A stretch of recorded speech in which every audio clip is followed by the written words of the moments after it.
Welcome to the Think Generational Wealth Podcast, episode number 73. I am your host, Amir Estimo.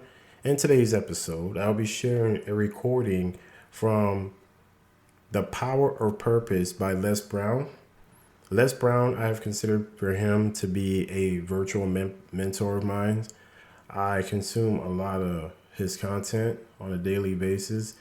It is always good to hear from somebody else, and especially when it comes to their story. And his story is very intriguing to me, being adopted, being raised by his mother, and to see him they didn't think that he was going to be anybody, to see that now he is one of the top motivational speakers in the world. I truly enjoy his content. Find someone's content that you really enjoy. Find someone's content, consume their content, because this will put you in the right mindset when it comes to things that's going on, maybe accomplishing your goals and dreams, or also just persevering through this life. So it's always good to have someone to constantly repeat that to you and to make you believe, not only just believe, motivate you to do something with your life. I have really enjoyed his content, so I'm here today sharing a recording today. Also, this podcast is brought to you by Amerison Financial. Amerison Financial is a financial service company that is here to help eradicate financial illiteracy by education and also by helping customers through credit education and financial education. So if you would like to also enjoy the content, please share the content, subscribe to the podcast, rate, review the podcast. It only is going to help get this message out, as this podcast is dedicated to building generational wealth, uplifting our Black community, and also preparing the next generation for the future. So enjoy this content. I really do appreciate you guys listening to this podcast.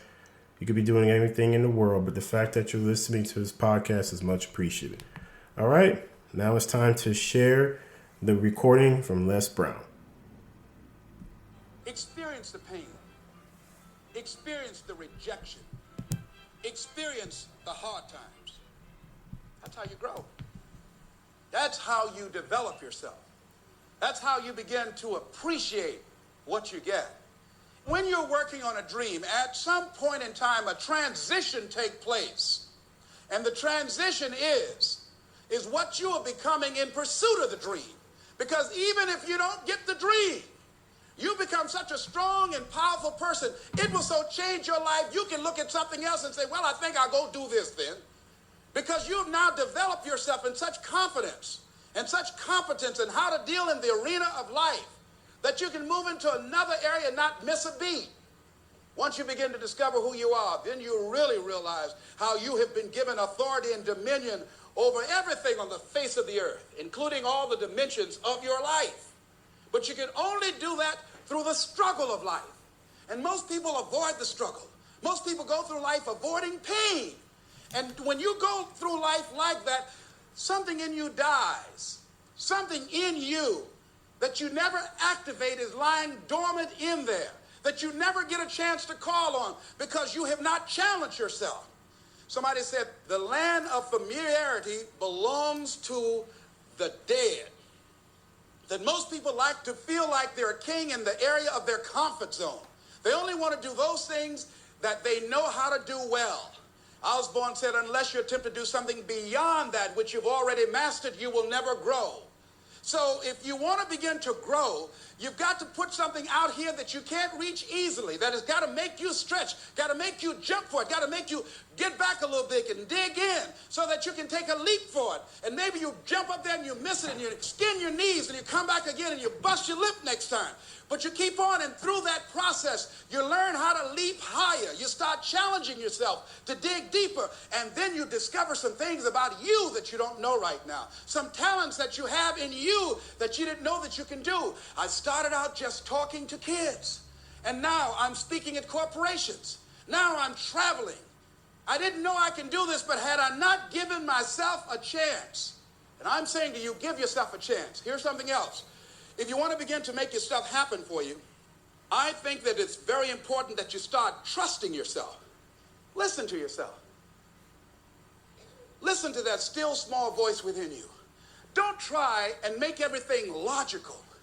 There are some things about life that defies logic, that you just can't explain how the outcome is going to be. I think that's why Paul said you've got to learn how to walk by faith and not by sight. That once you begin to trust yourself and your ideas and your instincts, life takes on a whole new meaning, because now I want you to do that feeling that you are led. Just feel, I am led. I remember the worst speech I had ever given in my life. I let someone exploit a fear that I had.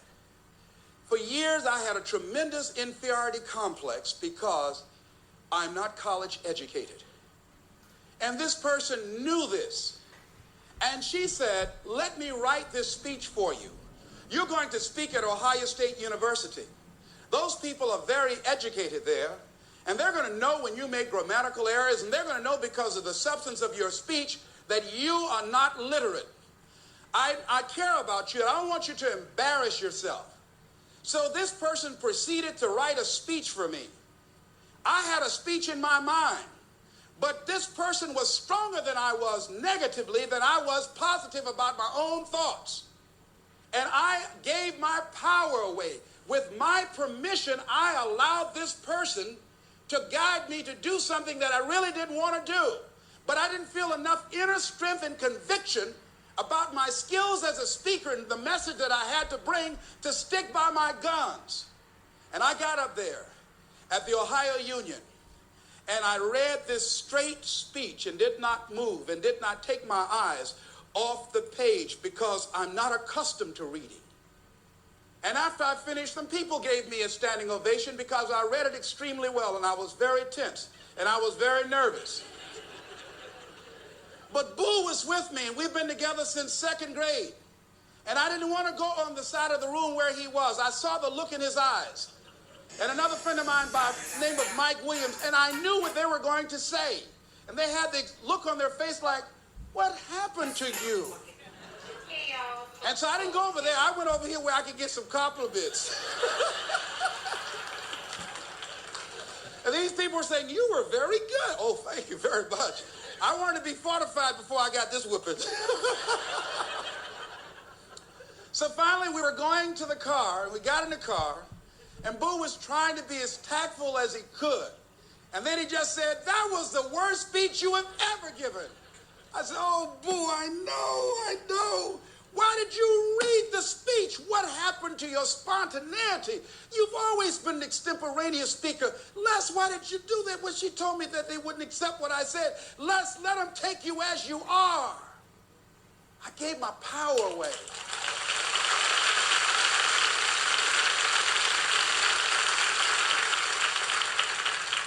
Ladies and gentlemen, don't give your power away.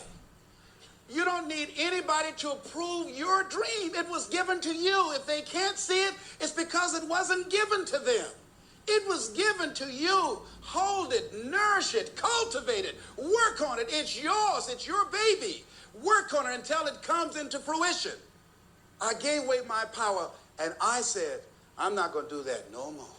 If you've ever given away your power, repeat after me, please. I'm not going to do that no more. Isn't that something good to say? No. All right? Here's something else for those who make it today. Do what you know is right.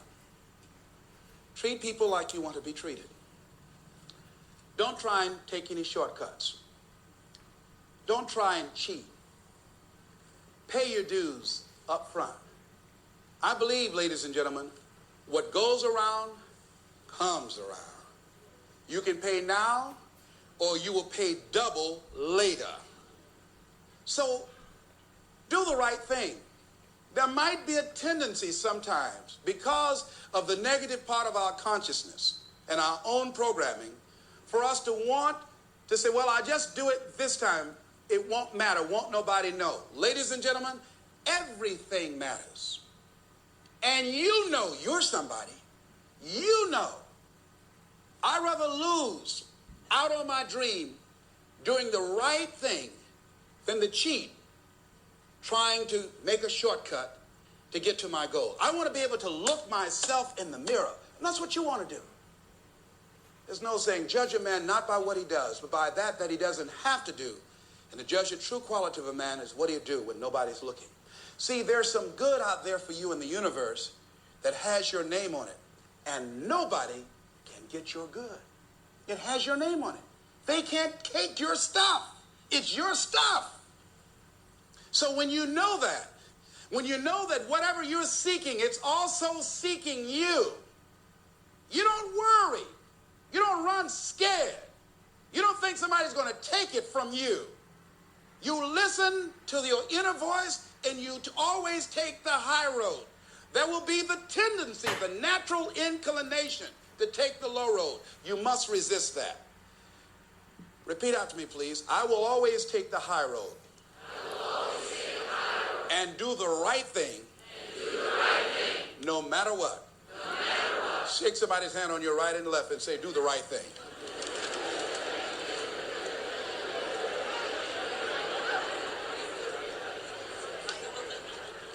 Here's something else I encourage you to do if you want to make it today. Keep your agreements.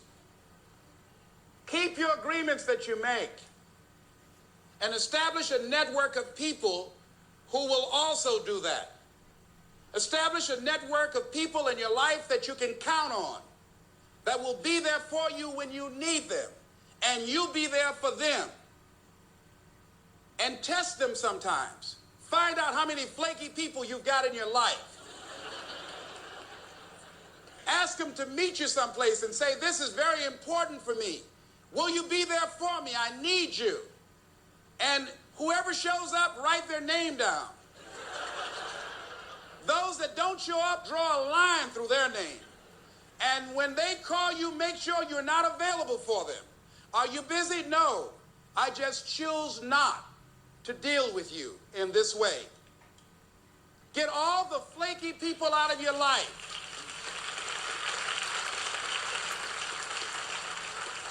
I asked a friend of mine today about a mutual friend. I said, have you talked to him? She said, no. I said, why? He's so negative. I had to cut him out of my life. I couldn't risk having him in my life. In my office, I have a lot of fruit, and I had a basket of apples on the table, and I had a plum that has spoiled. When I picked the plum up off this granny apple, it left a brown spot. You ever heard said, one spoiled apple will spoil a whole barrel? One negative person can spoil your whole life.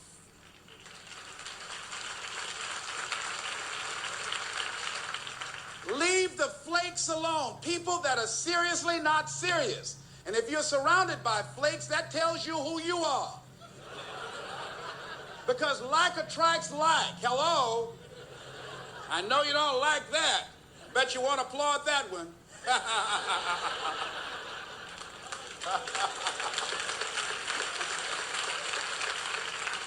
You applaud for them, huh? Here's the other thing is you're working on your dream. A lot of people have been calling me saying, hey, man, I read about you in Ebony. Boy, you're lucky. Ladies and gentlemen, let me tell you something. Here's something else. 3 P's to have in your life. In working on your dream and doing your life work, you must be patient, persistent, and positive no matter what. I called John H. Johnson for 2.5 years to get in that magazine. The first time I called him, he wouldn't talk to me. Then I was persistent, trying to find out who knew him that could invite me there to meet him or an opportunity to speak so that he could hear me. And I met a guy who worked for him. And I said, hey, I'd like to speak for you guys free. I just want to know, will he be in the audience? They said, yes, good. I spoke and I tried to tear the microphone up. And he said after I finished, hey, young man, you're quite impressive. I'm going to have my staff do an article on you. I said, thank you, Mr. Johnson. And I sent him information on me, Federal Express. And it didn't happen. Waited for a month, and it didn't happen. Waited for 2 months. It didn't happen. I started calling every month. Hello, how are you? May I speak to Mr. Johnson? I'm sorry, he's not available. Tell him Les Brown calling. I just want to say thank you very much for the article when he puts it in. I kept on doing it, kept on calling, sending new articles, sending new information on me, kept on upgrading the information on me, sending him thank you letters. Thank you, Mr. Johnson. I was always positive. I could have gotten negative saying, where did you lie to me? Why you don't tell me you were going to put me in the magazine and you didn't do it? I could have got an attitude. Be positive no matter what. Because when you are negative, ladies and gentlemen, you're sending out negative energy and you're blocking your good. So don't send out any negative energy. Don't take it personal. I didn't care what he thought of me or the staff, that I was a nuisance to them. They get paid to deal with people like me.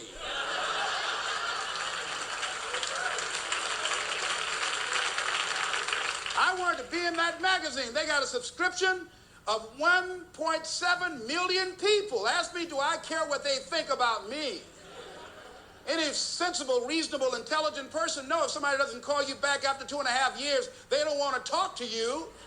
Ask me, do I care about that? Results don't lie. I'm in the magazine. Hello, hello, hello.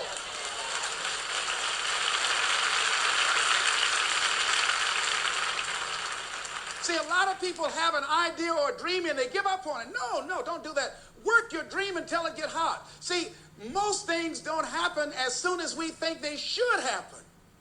The messenger of misery might drop in on you and say hello. Murphy's Law might come by and thump you on the head. Any number of things can happen to interrupt your flow. It's okay. Don't take it personal. Just acknowledge what's going on. It's called life. And keep on working on your dream. Continue to keep on knocking, because this is your life. This is what you love. This is your passion. Step back. Don't judge it. If you judge it, judge not yet, lest ye be judged. Why? Because when you judge it, you invest emotion in it, and that emotion could be anger, and guess what? That hurts you. That doesn't hurt anybody else. One doctor said, the man who angers me killeth me. And then he allowed someone to egg him into an argument on the floor of the National Medical Convention and suffered a massive heart attack. When you're in a state of anger, you have so much acid in your blood, if they withdrew some blood from you and inserted it into a pig, it would die from the acid. So what do you want to take yourself out early for by internalizing things? Shakespeare said, nothing is neither good nor bad, but thinking makes it so. So judge not according to your appearances, but right judgment, and feel that everything is going to work out for you because you're patient, you're persistent, and you're going to be positive no matter what. Don't allow other things or people or circumstances to determine what your reaction is going to be. I was out to dinner with some people, and we had a waitress that was quite discourteous and rude. And the people around me took an attitude about it. I learned how to observe life. I think that in order to overcome life, you've got to learn how to observe it. Just stand back and watch what's going on and choose not to buy into it. I said, excuse me, ma'am. I said, do you know what TIP stands for? She said, no. I said, TIP stands for to ensure promptness. We've been sitting here a long time. I want to give you $5 up front to ensure a prompt meal. Would you assist me? She gave me the biggest smile and said, oh, of course I will. And I said, by the way, I'm not with these people. I'm going to be sitting at another table. Please put my meal over there. Serve them by themselves. See, I don't want to make anybody angry who goes behind closed doors to prepare my food. Oh, no. I got my food. If I told them, I said, if I were you, I would eat that. Where's the manager? I want to see him. She said, I'll get him just a minute. I know what she did to their food. Oh, no. I said, eat that at your own risk. I don't even want y'all driving me home. I'll get your cab. No. I don't know when that's going to take effect on you. So don't allow people to determine how you are going to respond to them or circumstances. Learn to look at it. A friend of mine, Tom Perkins, handsome, articulate man in his mid-50s. He had a tremendous business. And at the height of his success, someone was killed in his business. He was sued and lost $750,000. Lost his business, lost his family, lost his home, everything. He was devastated, ladies and gentlemen. He started living in his car. He would wash up in a McDonald's across from Howard University on Georgia Avenue in Washington, D.C. He said, Les, I was so depressed. He said, I had everything, and then one day I lost it all. He said, I didn't want to live anymore. He got some sleeping pills, and he took over 35 sleeping pills, and he laid down, folded his hands across his chest, and he said he went to sleep to die. 2 days later, much to his amazement, he woke up. He couldn't even get that right.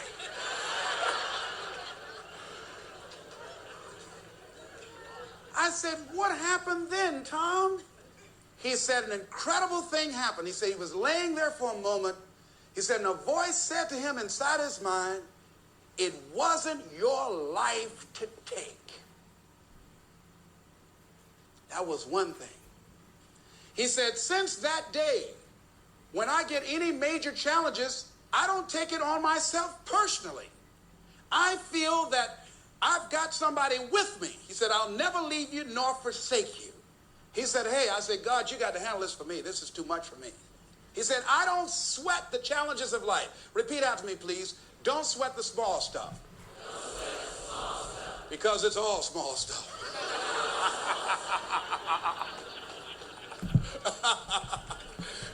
See, whatever you're worried about, if someone call you right now and say, listen, you got 2 days to live, I'm telling you, you won't be worried about your bills, ladies and gentlemen. You won't be worried about whether or not somebody loves you or cheating on you because you're about to check out. Okay?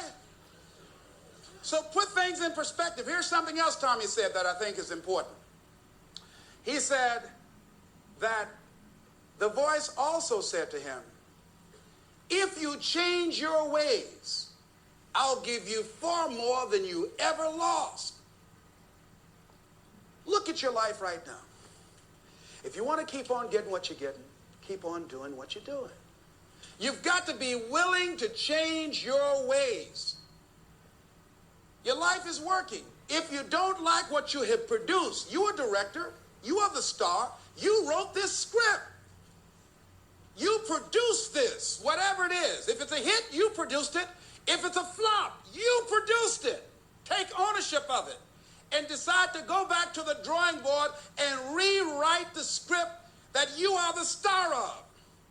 You have the power to do that. On this day, you can declare that I'm going to change. As you look back on your life, you can decide that I don't like what I produced here, and I want higher ground. I want to begin to experience more love. I want to have more adventure in my life. I want something that gives my life a sense of meaning. Ladies and gentlemen, I've been selected to head up a program called Project Life in Chicago, training thousands of kids. And I had the experience, we had our second session this past Monday. And to see these young people when they came in, and to see the young people and the parents and the community volunteers when they went out.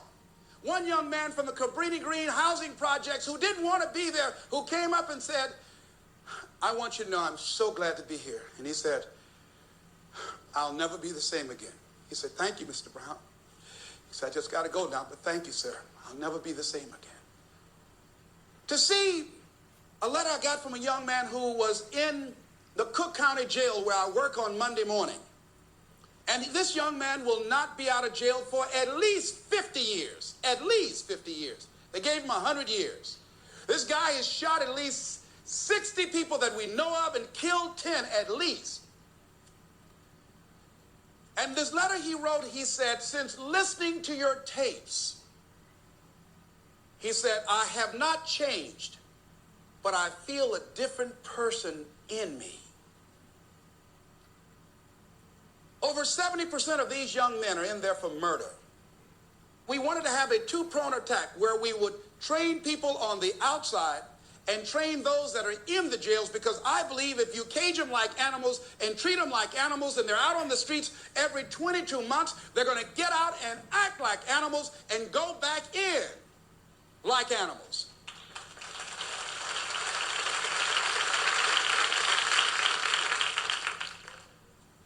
he said, let's take an approach. This gives me my life. This might be insane. But I felt so good. I believe, ladies and gentlemen, if we can accept the possibility of that this is the decade of consciousness.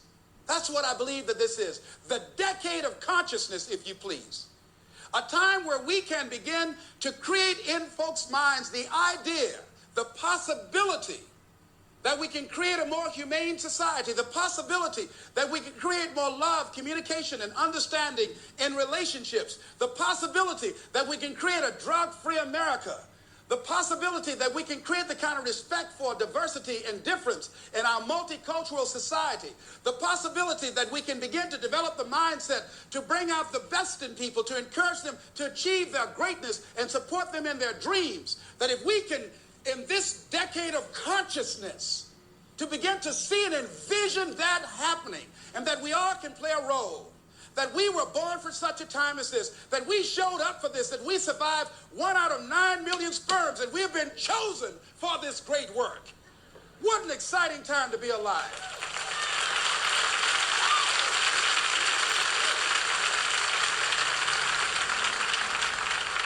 Here's something else to recognize. Wherever you are on the ladder of life, and I was reading in Dr. Norman Vincent Peale's latest book called The Power of Positive Living, which I think is his greatest work. And he has something in there, a section called Comeback Power. Wherever you are in life, ladies and gentlemen, you've got comeback power. I don't care how low you are. I don't care what you have done. I don't care what you have experienced. I don't care how devastated your life might appear to be, the shambles it might be in. There's a power in you that can enable you to be stronger and better than anything that's out here. One man who came to the training, he was not a kid.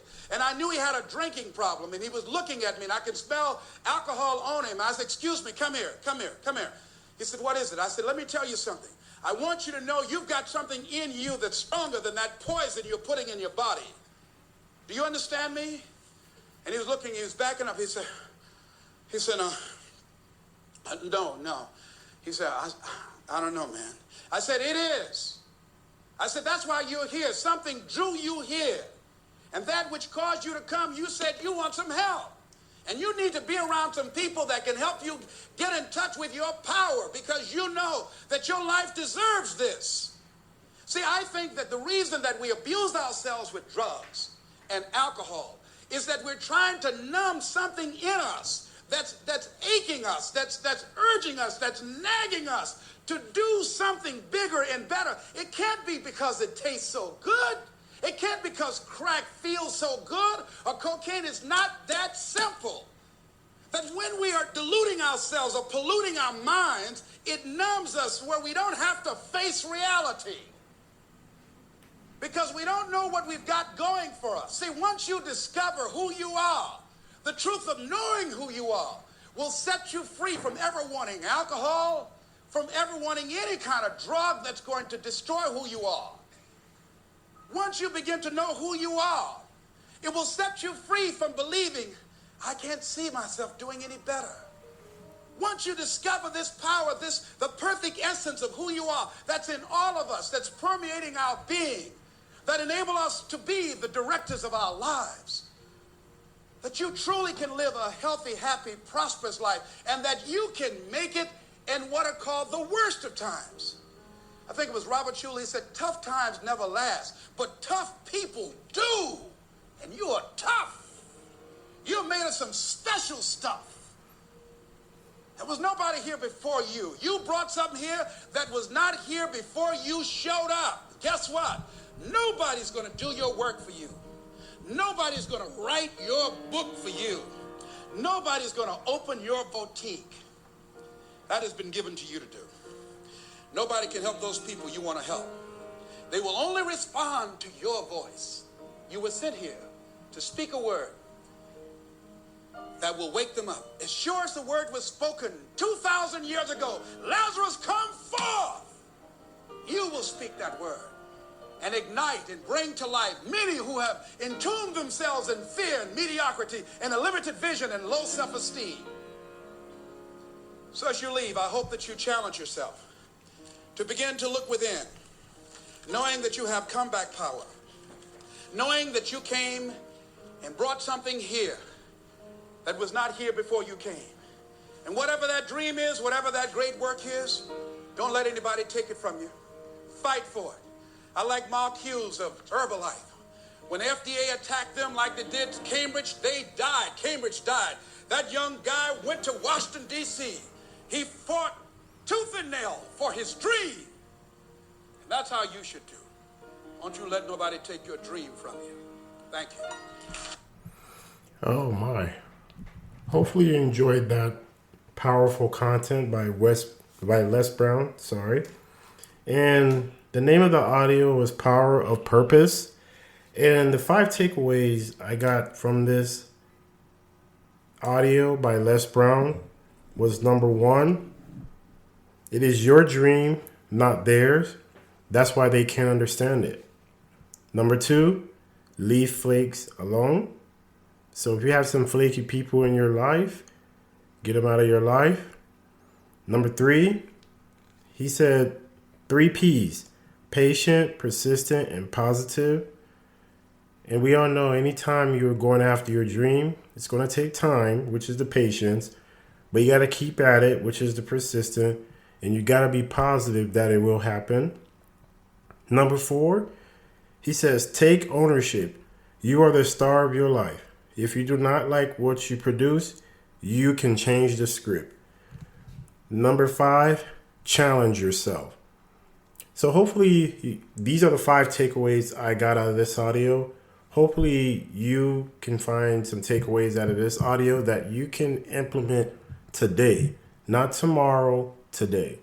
So thank you for listening, for joining me in this podcast. I really do appreciate it. Next week, peace out. Much love.